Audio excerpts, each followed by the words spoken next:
Second term summative evaluation standard 7 subject English marks 50. इयत्ता 7वीची इंग्रजी विषयाची वार्षिक परीक्षेची क्वेश्चन पेपर आणि आन्सर पेपर या ठिकाणी आपल्यासमोर सादर करण्यात येत आहे. Question number 1 A write the rhyming words for. या ठिकाणी यमक जुळणारे शब्द जे आहेत तर ते लिहायचे आहेत. बी मध्ये write four related words for the following. 4 संबंधित शब्द लिहायचे आहे. मोबाईल आणि टीव्ही या शब्दांशी रिलेटेड वर्ड्स लिहायचे आहेत. C complete the following table. या ठिकाणी व्हर्ब त्याचा पास्ट फॉर्म आणि त्याचा परफेक्ट फॉर्म जो आहे तर तो लिहायचा आहे.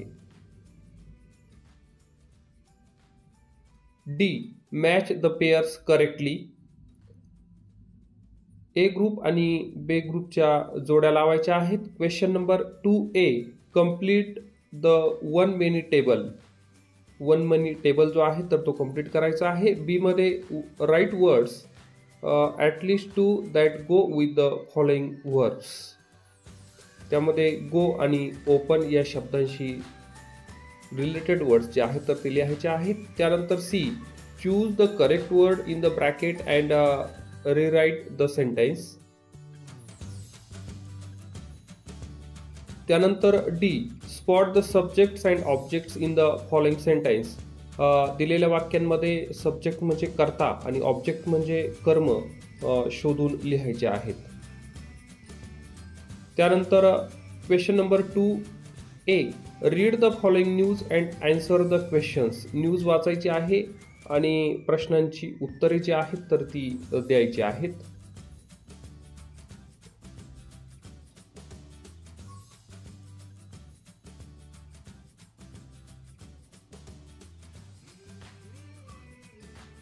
त्यानंतर कविता वाचून त्या खाली दिलेले जे काही क्वेश्चन्स आहेत प्रश्न आहेत त्यांची उत्तरही आपल्याला द्यायची आहेत.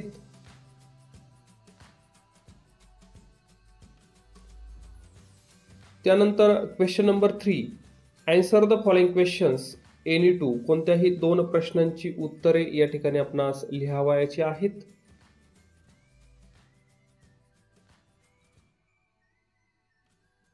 Question number 4 complete the following letter by using the words in bracket.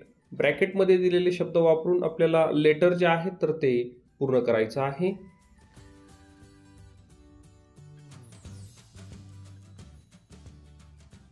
त्यानंतर B complete the conversation with the help of words in bracket. ब्रॅकेटमध्ये दिलेले शब्द वापरून दिलेलं कन्व्हर्सेशन जे आहे तर ते पूर्ण करायचं आहे.